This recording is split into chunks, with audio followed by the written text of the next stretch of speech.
Okay, well, thank you very much ulit po sa mga kababayan ko dito po sa Malaysia. Ang mga Filipinos dito sa Malaysia, particularly dito po sa Sabah East Malaysia and very specific dito sa Kota Kinabalu. Ito po si Nico Fabian once again inviting each and every one of you po who is monitoring itong program natin, NikTalk, The Real Talk with Nico. Magandang araw sa inyong lahat and kumusta kayo po? Salamat pagi, salamat patang, and salamat malam. Good morning, good afternoon, and good evening to each and every one of us. Sa atin lahat po. Nasa Pilipinas pa kayo, nandito kayo sa Malaysia, or nasa ibang bansa kayo po sa labas ng Pilipinas, especially itong mga OFWs or Overseas Filipino Workers, ang mga senior citizens natin, kagaya ko po, kumusta tayo po, Sunday na Sunday. Today is August 10, it's Blessed Sunday. I wish na magandang Sunday natin po. Make sure that the Sunday will be a family day po, It will be a family day. And iwas tayo yun mga unhealthy activities during itong weekend natin po, Saturday and Sunday.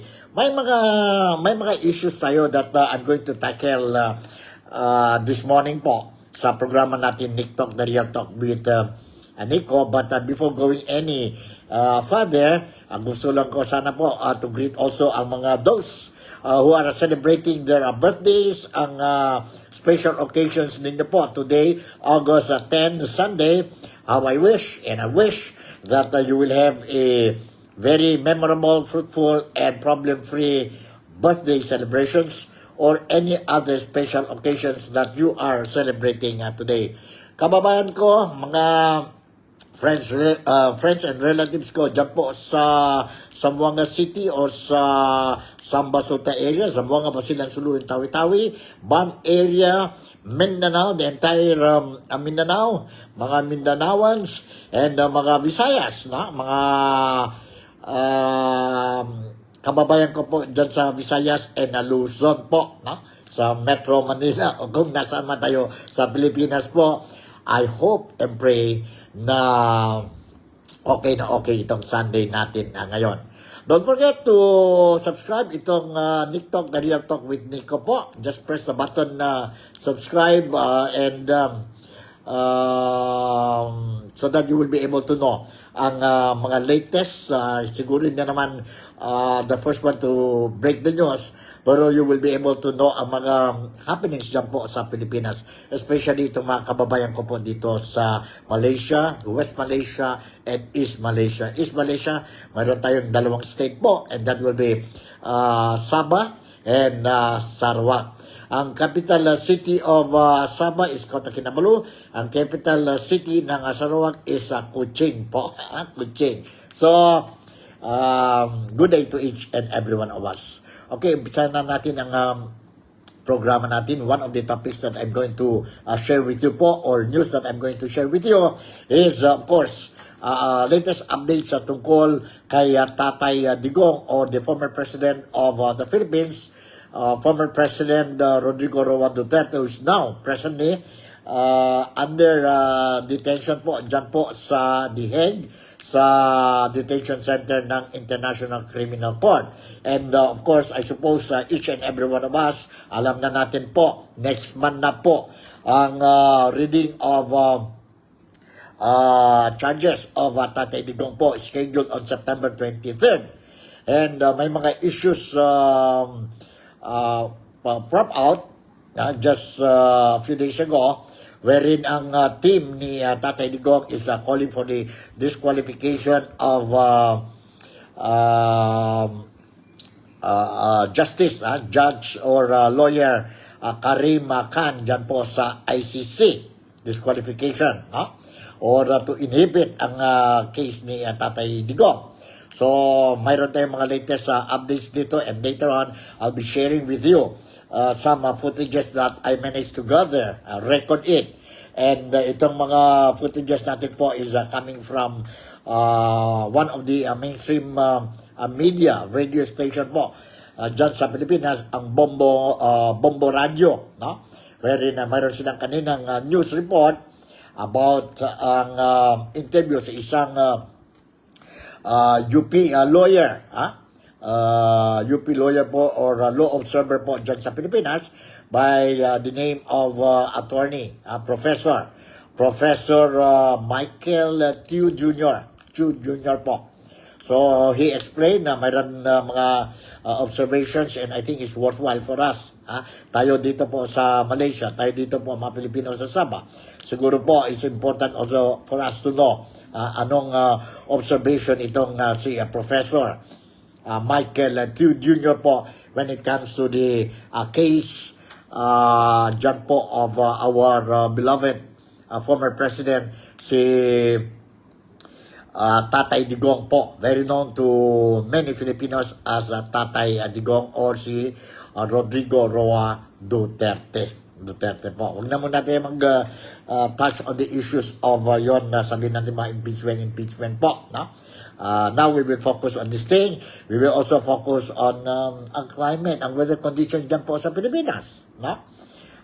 Narinig ko po may unpredictable weather conditions sa Pilipinas po, and hindi lang dyan sa Pilipinas, maski dito po sa Malaysia.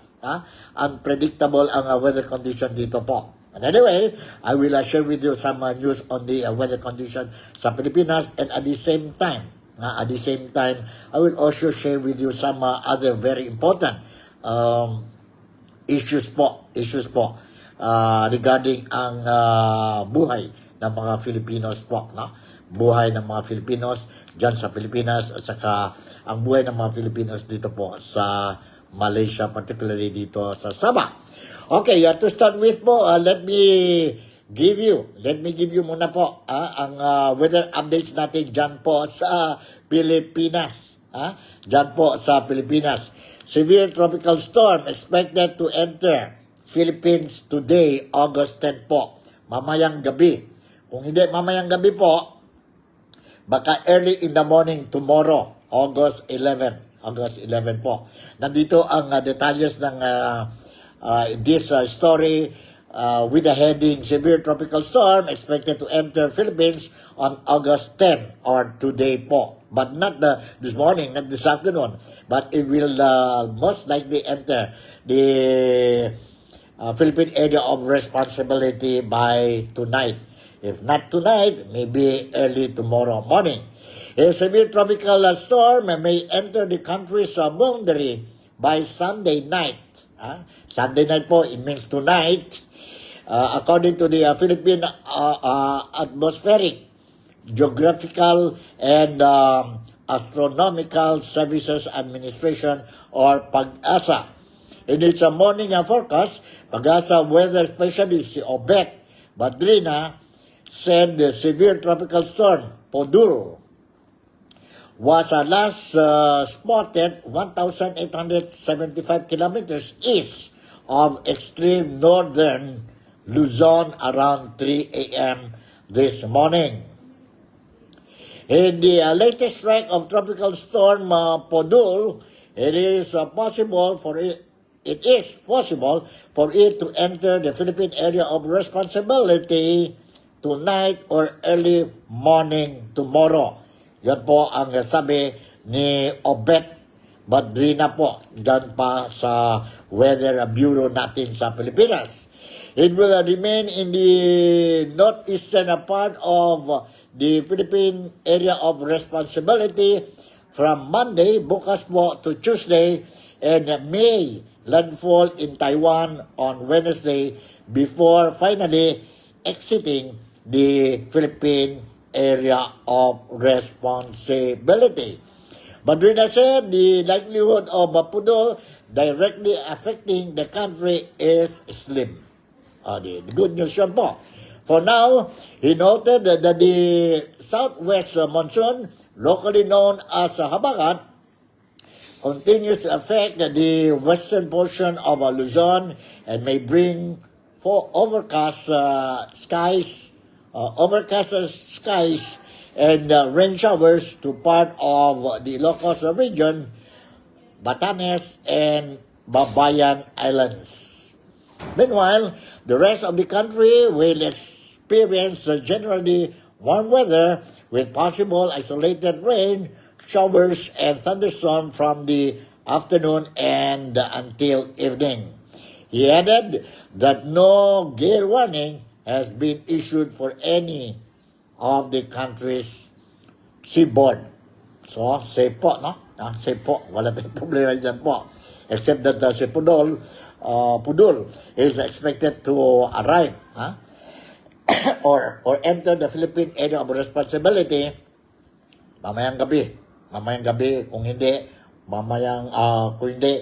early tomorrow morning, and expected to stay in the Philippines dyan po sa Philippine area of responsibilities bukas, Monday hanggang Tuesday, and expected to landfall po sa Taiwan by Wednesday po. By Wednesday. So good news lang po. But anyway, let us just be ready. Alert lang tayo po in the event. Kasi sabi natin, ang weather condition po is unpredictable po. Not only dyan sa Pilipinas at saka dito po sa Malaysia o dito po sa Sabah. Dito sa Sabah. Alright, yun ang weather condition natin. And just in passing, I also want to inform you po, no, na nalaman natin na si kamaong pambansa natin, si former senator, boxing icon, si Manny Pacquiao, baka he's going to fight again po, no? May laban na naman siya po sa December or before the year ends. So, let's monitor anong mga announcement ni former Senator Manny Pacquiao, who is now together with his wife dyan po sa Italy, having holiday. Holiday sila po dyan sa Italy, but according to news reports, no, na coming from their camp, na most likely there will be another boxing match. Si Manny Pacquiao scheduled to be tentatively scheduled before the year ends or sa December. Don't worry, I will closely monitor anong mga latest updates sa tungkol kay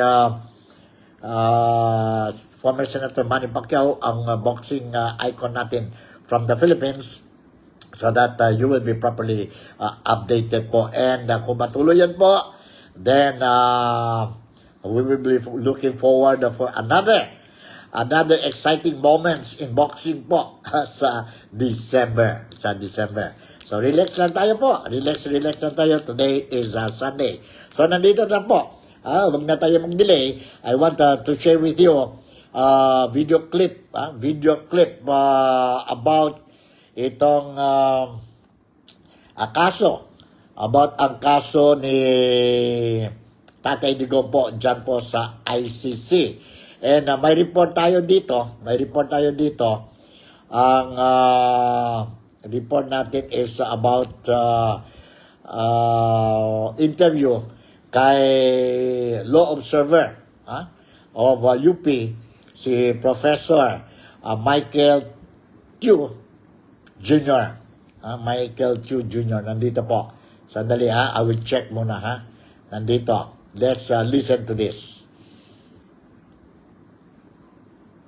Yes. So sa dating hearing na schedule yan sa September 23, so medyo malapit-lapit na sa susunod na buwan, yung confirmation of charges. Pero meron tayong before then, ini-expect natin na ma-resolve ng ICC pre-trial chamber yung challenge to the jurisdiction or challenge to the exercise of jurisdiction ng ICC. So kung matatandaan natin ang lahain ng isang challenge, yung defense doon sa jurisdiction ng ICC, bukod pa ito doon sa challenge na ginawa ng gobyerno ng Pilipinas nung unang bahagi ng investigasyon na ito.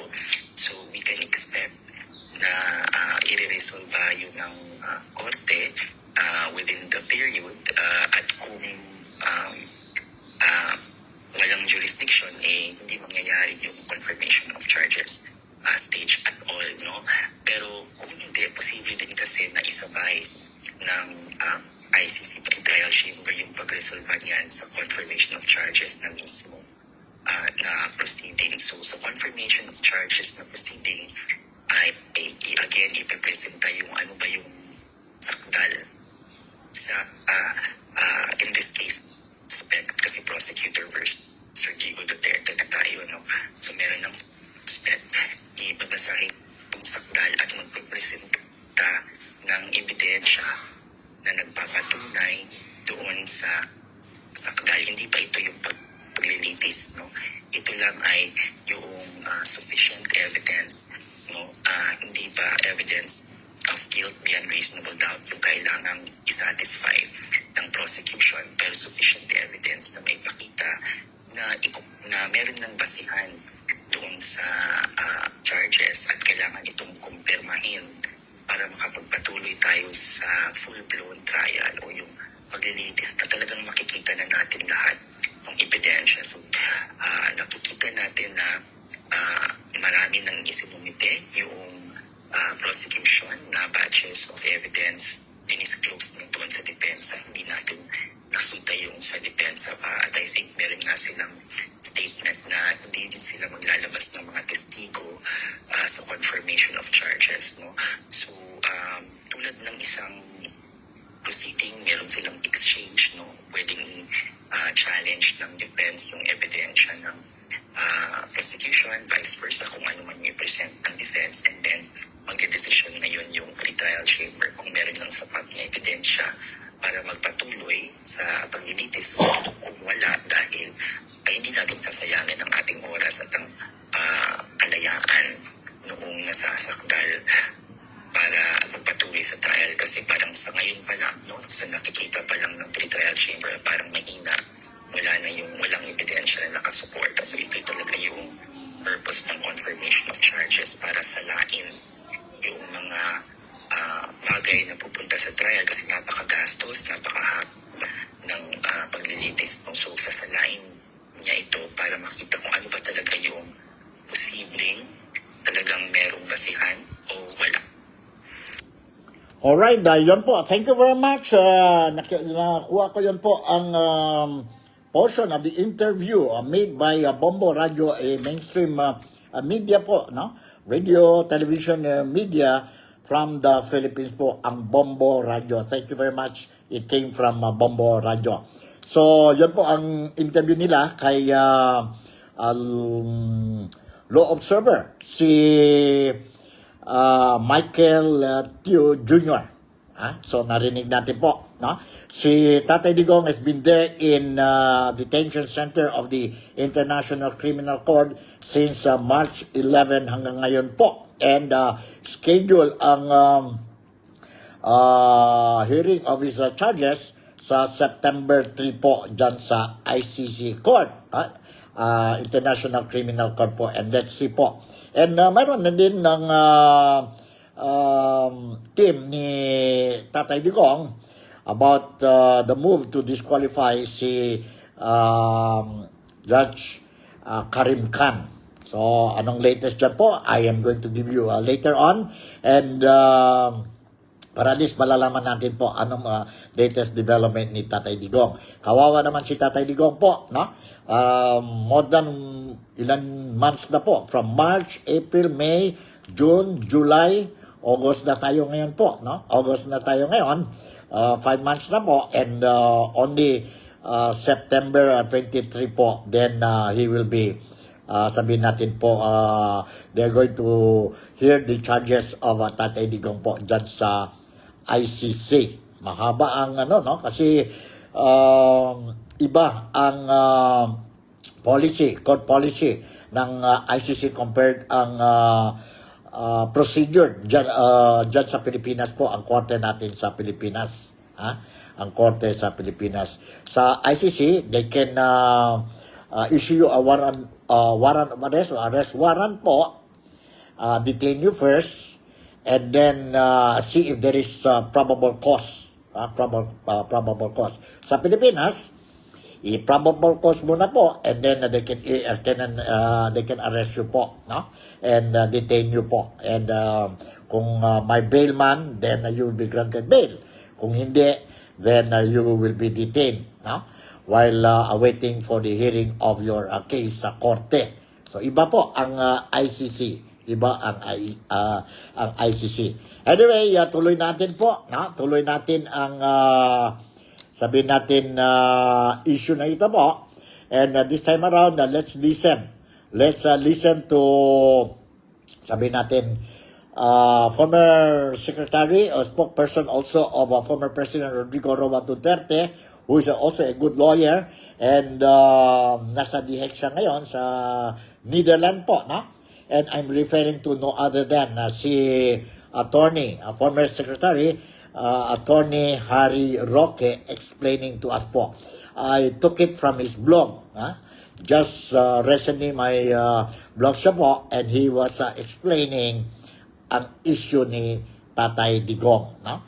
Ang disqualification move for Karim Khan and other issues po, no? Other issues regarding the case of Tatay Digong or his former boss, because he's the secretary during the time of Tatay Digong or former President Rodrigo Roa Duterte. Nandito po, let's listen to Attorney Harry Roque.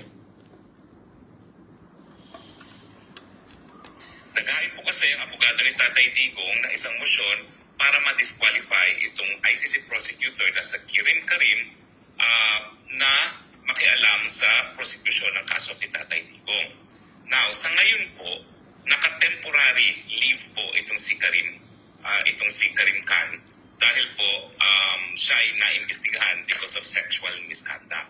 Dati nga sabi ko, inimbestigahan siya dahil siya ay manyakis. So, hindi po talaga siya ngayon sumasapi. Pero may posibilidad na bumalik siya kasi nga po, temporary rin yung leave niya.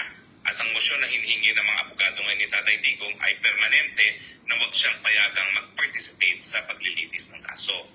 Na para maintindihan nyo bakit pinapadisqualify itong ICC prosecutor na ngayon po ay naka-voluntary leave habang inimbestigahan for being manyakis, dapat nating balikan ano yung pagkakaiba ng ICC sa hukuman natin na influence ng mga Amerikano. No? Yung mga Europeans, yan yung tinatawag nating inquisitorial. Yung inquisitorial, hindi nila binibigay yung obligasyon na kumalap ng ebidensya sa biktima o sa abogado ng biktima. Kung hindi, hukuman mismo ang kumukuha ng ebidensya. Ganyan yung sistema natin sa Pilipinas kung tayo nasa ilalim pa ng mga Espanyol, at yung mga prosecutor sa Espanya hanggang ngayon, ang tawag sa kanila ay judge.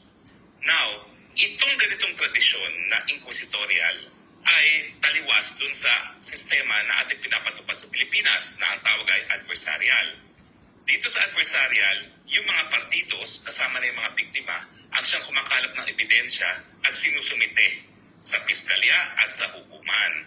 So yan po ay malaking pagkakaiba. At dahil po dyan, malaki rin yung magiging impact nitong pagkakaiba nito, yung pagiging inquisitorial ng ICC, dun sa desisyon kung dapat nga bang ma-disqualify itong ICC prosecutor, no?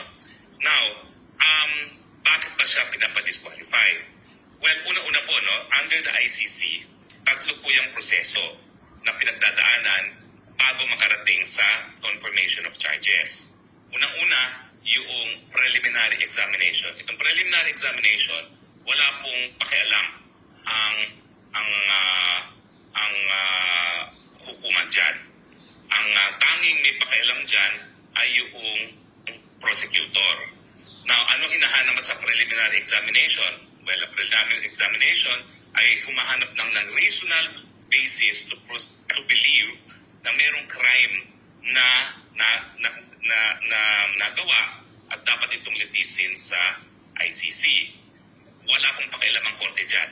Tanging prosecutor lamang.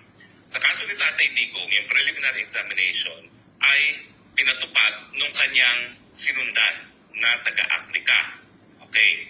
So, supposedly, dahil hindi naman niya kabahagi ng proseso ng hukuman, importante lang ang preliminary examination kasi nga po, gaya na aking in-explain dati, na sa ICC para maengganyo yung mga bansa na gaya ng Estados Unidos na sumapi, bagamat napakamakapangyarihan ng prosecutor, ang naging compromise ay gagawa ng pre-trial chamber na kinakailangan mag-authorize sa prosecutor at every step of the way ng proseso. So ang tanging stage na hindi involve ang hukuman ay preliminary examination at tanging prosecutor lang ang nagde-decide kung talagang siya ay magkukonduct ng preliminary examination. Ang standard dyan is reasonable basis to believe na mayroong crime na nakomit within the ICC jurisdiction. No? Matapos yan, ay pupunta siya sa preliminary investigation. Okay? Now, ang preliminary investigation na yon ay kinakailangan ng i-authorize ng hukuman. Okay? At ito ang nangyari na nag-apply yung dating prosecutor for preliminary investigation at ginarant naman ng hukuman. Now, ano ba yung hinahanap naman ngayon sa preliminary investigation? No? Ang preliminary investigation, hindi gaya sa Pilipinas. Hindi pa sila humahanap ng probable cause. Kasi yung probable cause na yung likelihood na may krimen na naganap at ang nasasaktan, ang posibleng gumawa niyan, ay doon sa confirmation of charges. Dito sa preliminary investigation, naghahanap sila ng ebidensya para mag-issue ng warrant of arrest. Anong kinakailangan namang ebidensya para mag-issue ng warrant of arrest? Ito yung reasonable grounds to believe that the person committed the crime within the jurisdiction, yun na nga po. So it is definitely mas mababa sa beyond reasonable doubt, pero mas mababa din dun sa probable cause na tinatawag. Kasi yan po yung puprebahan pa sa confirmation of charges. So ito, reasonable grounds to believe that the person has committed the crime within the ICC jurisdiction. Pero ano ang papel ng prosecutor dito? Ang papel ng prosecutor dito, hindi lamang prosecutor na naghahanap ng ebidensya para patunayan siya nagkakasala. Ang prosecutor sa estadong ito ay gumaganap ng papel na para siyang maestrado rin. Hindi lang ebidensya para mademanda ang akusadong hahanapin ng prosecutor sa preliminary investigation, kinakailangan tignan din ng prosecutor yung mga ebidensya na nagpapatunay na walang pagkakasala ang nasasakdal. Yan yung diferensya, pagkakaiba ng sistema natin. Ang piskal sa Pilipinas, maghahanap ng ebidensya kung meron bang sapat na ebidensya na tatayo sa hukuman at mapapatunayan ang pagkakasala ng isang nasasakdal.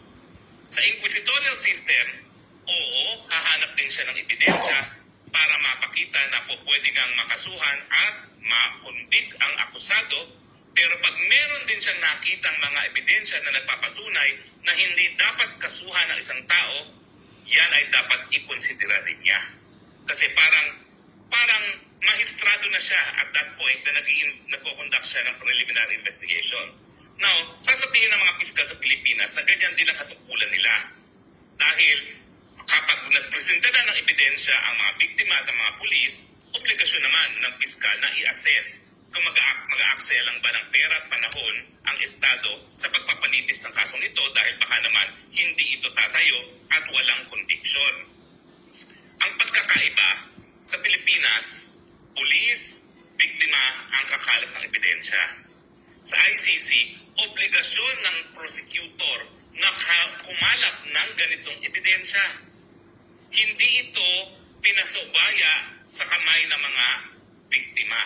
Siya mismo ang kukuha ng ebidensya. Pero yung ebidensya na kukunin niya, hindi lang ebidensya na nagpapatunay na nagkakasala isang tao, kinakailangan tignan din niya yung mga ebidensya na nagpapatunay na walang pagkakasala ang tao. Bakit? Kasi nga ang sistema sa ICC, kulong muna bago mag-probable cause. So kung ikaw ay magkukulong ng tao bago mag-probable cause na madidetermine sa confirmation of charges gaya ni Tatay Digong na 6 na buwan munang pagkakakulong bago malaman kung mayroong probable cause, kinakailangan tapat naman yung prosecutor sa pagkukalap ng ebidensya.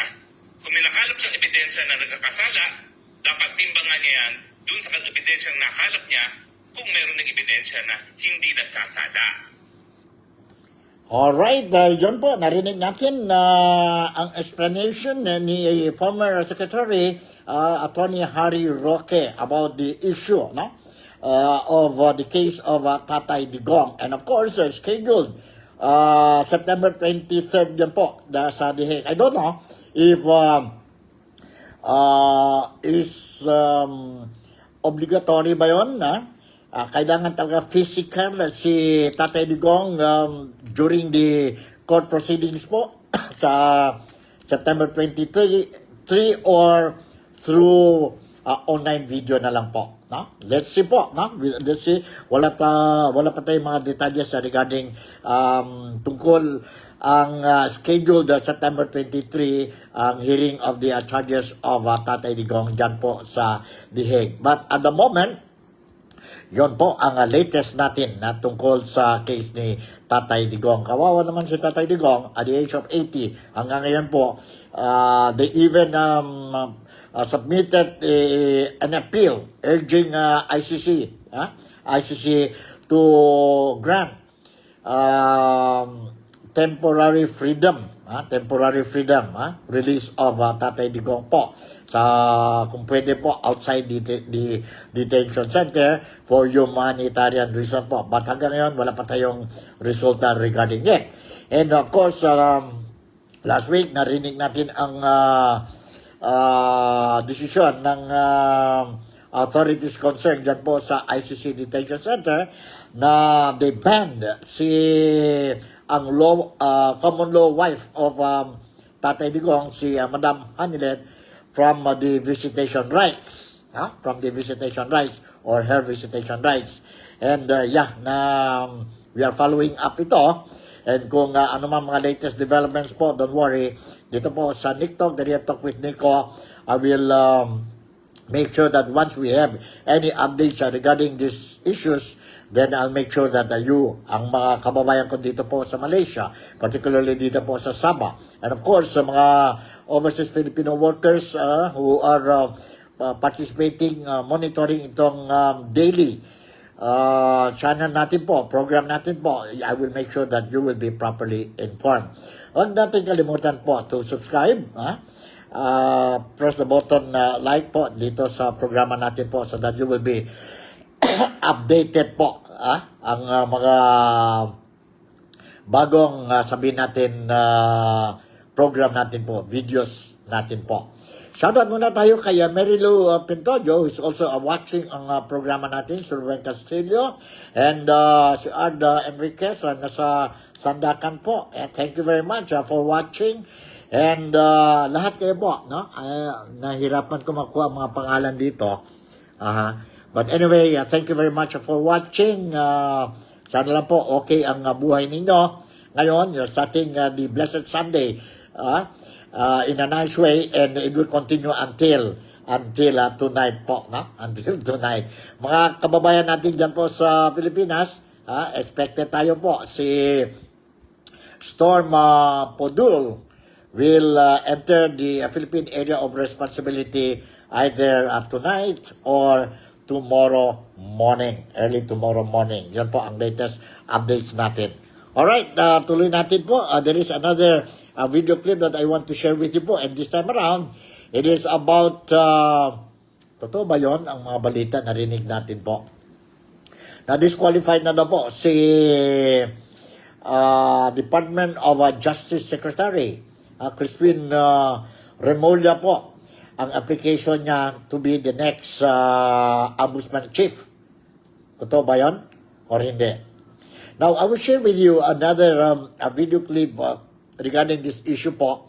And this time around is coming from another mainstream media dyan po sa Pilipinas, ang Billionaire News po. This is part of their news report broadcast today dyan po sa Pilipinas regarding the issue of Department of Justice Secretary Crispin Remulla on his bid to be the next ombudsman of the Philippines po, o dyan po sa Pilipinas. Let's listen to this. Thank you very much to GMA5 ba yun? GMA5. Ang Billionaire News. Alright. Nandito po. Let's listen to this news po. Brief lang ito, but okay, it's good. Nandito po. Disqualified na raw si Justice Secretary Boying Remulla sa ombudsman race. Ayon sa source ng abogado.com.ph, sa gitna ito ng pending case laban kay Remulla, kaugnay ng pag-aresto at turnover kay FPRRD sa ICC. Kabilang si Remulla sa mga opisyal na pinakasuhan ni Senador Amy Marcos ng Grab at iba pa noong Marso. Bukod kay Remulla, disqualified na rin umano si PCSO Chair Felix Reyes sa pag-ombudsman. Sa gitna ito ng akusasyong nag-uugnay sa kanya sa kaso ng mga nawawalang sabungero. Una na niyang itinanggi ang aligasyon. Naging bakante ang ombudsman post noong July 27 nang magretiro si Samuel Martires.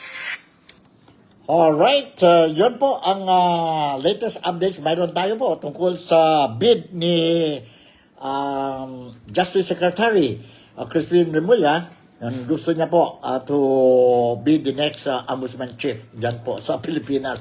And there are negative and positive criticism about the application of Secretary Remulla.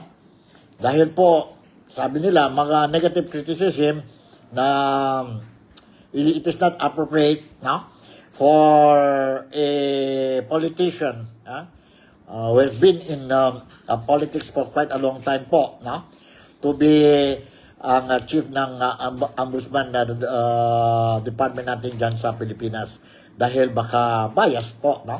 It should be somebody who came from the court also po, no? Justice ka, judges ka, or whatever. Pero wag lang ang politician. But we don't know. The list will be submitted to the President, si President Ferdinand Bongbong Marcos Jr., for him to approve ang short listed names for the President to choose po who will be the next Ombudsman Chief sa Pilipinas. Yon ang latest updates natin. Latest updates natin tungkol sa bid ni Crispin o Secretary Crispin Remulla to be the next Ombudsman Chief. So, hindi yung konfirmado. Hindi yung konfirmado. I will try to get some more details, and kung ano talaga ang confirm updates po, then I will make sure that you will be properly informed, no? Properly informed. Kasi may daw. So, in other words, hindi pa konfirmado kung disqualified na talaga si Justice Secretary Remulla po. Justice Secretary Remulla in his ombudsman race dyan sa Pilipinas. Okay. So, siguro, wala na mga iba-ibang topics natin. I just want to inform ang mga kababayan natin po dito sa Sabah, especially those who wants to go home via Sandakan, via itong ferry po, no, that we have from Sandakan to Zamboanga, Zamboanga to Sandakan po, as of this press time po, no, na I didn't receive any confirmation na mayroon tayong scheduled voyage po from Sandakan to Zamboanga next week. Wala pa tayong confirmation schedule po na darating ang barko from Zamboanga, ang Antonia or MV Antonia 1 from Alison ito po, no? Arriving in Sandakan, and then picking up ang mga deportees as well as mga regular passengers, those who wants to go home sa Pilipinas via Sandakan, Zamboanga Road. At the moment, wala pa po. But anyway, I will inform you po. Kung mayroon na, then definitely, immediately, I will inform you po para at least you can prepare. You can prepare if you want to go home. You can prepare po ang trip ninyo. So, okay, ano pa? Wala na yata, no? Wala na yata ang mga relax tayo muna dito ngayon sa Sunday edition natin dahil it's a family day. And before I forget, siguro I will change ang background ko bukas. Bukas po. Dahil tomorrow I'm flying to Kuala Lumpur, and doon na tayo po magawa ang natin, ang Nick Talk, Real Talk with Nico. I will be staying there for maybe 2-3 weeks, no? And if given the opportunity po, I will be visiting some interesting places sa Kuala Lumpur. And I'll make sure po, I will do some live broadcast, no? So, for you, itong mga followers natin po, dito sa NikTok, especially those not in Malaysia, so at least you will have the feel, you will see paano maganda ang Malaysia po, no? Ang West Malaysia. Ang capital ng West Malaysia is Kuala Lumpur. I'm planning to visit some other states dyan po sa West Malaysia, and I will make sure na I will show you some interesting places po, while I will be in West Malaysia or in Kuala Lumpur for almost a month. So, siguro hanggang dito na lang po ang programa natin for this August 10 edition. And once again, si Nico Fabian would like to say thank you very much for making me a part of your day today. Malaysia, Sabah, the Philippines, God bless us all. And see you in my next episode. Bye.